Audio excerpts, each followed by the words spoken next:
تم اپنے گھر میں ماحول ایسا پیدا کرو، بچوں کو ایسی تعلیم دو جب تک کہ بچہ قرآن کریم نہ سیکھ لے، قرآن کریم اس کو پڑھنا نہ آ جائے، اس وقت تک کسی اور کام میں اس کو مت ڈالو۔ ہمارے یہاں الحمدللہ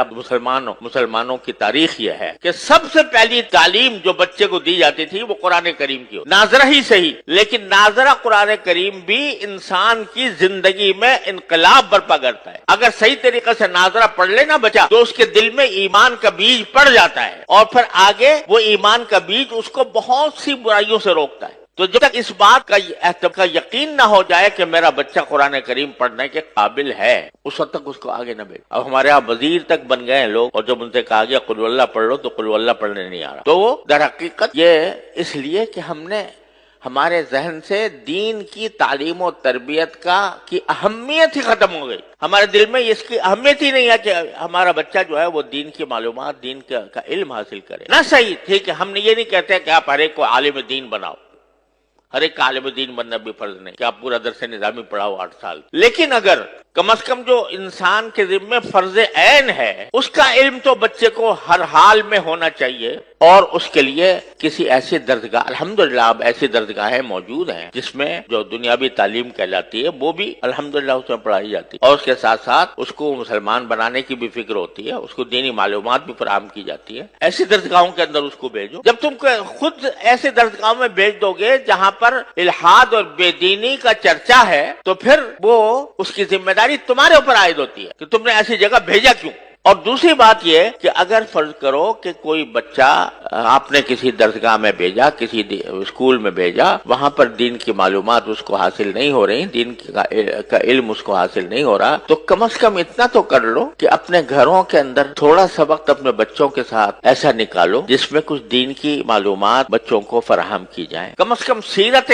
طیبہ، نبی کریم سرور عالم صلی اللہ علیہ وسلم کی سیرت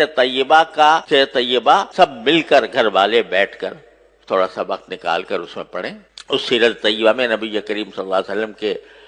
حالات زندگی بھی ہیں، اس میں نبی کریم صلی اللہ علیہ وسلم کے اخلاق بھی ہیں، آپ کی معاشرت بھی ہے، آپ کے سکھائے ہوئے آداب بھی ہیں، وہ سارے کے سارے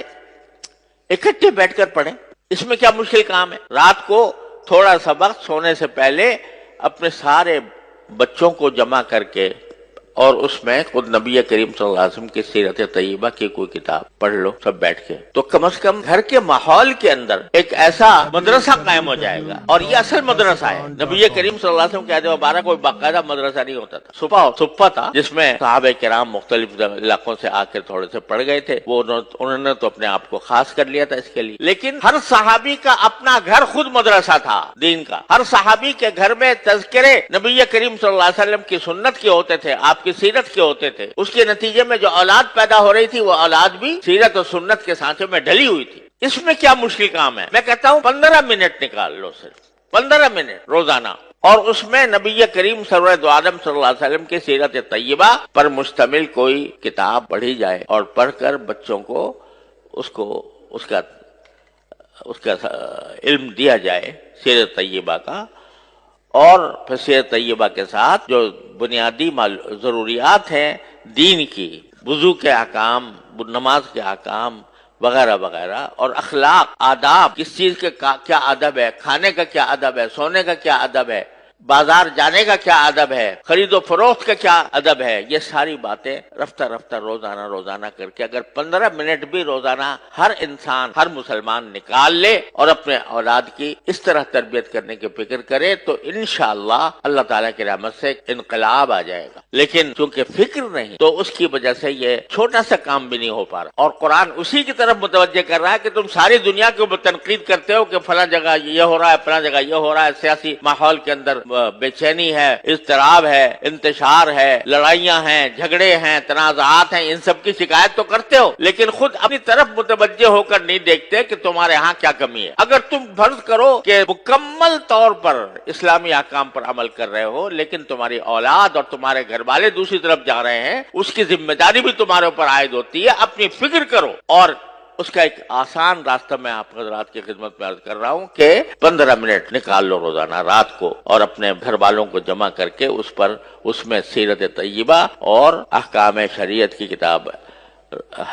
حضرت حکیم الامت مولانا تھانوی رحمۃ اللہ علیہ کی حیات المسلمین ہے مثلا، وہ پڑھ کے، بہت آسان کتاب ہے، آسانی کے ساتھ پڑھی جا سکتی ہے، وہ پڑھ کے سب کے سامنے پڑھی جائے تو انشاءاللہ اس سے ایک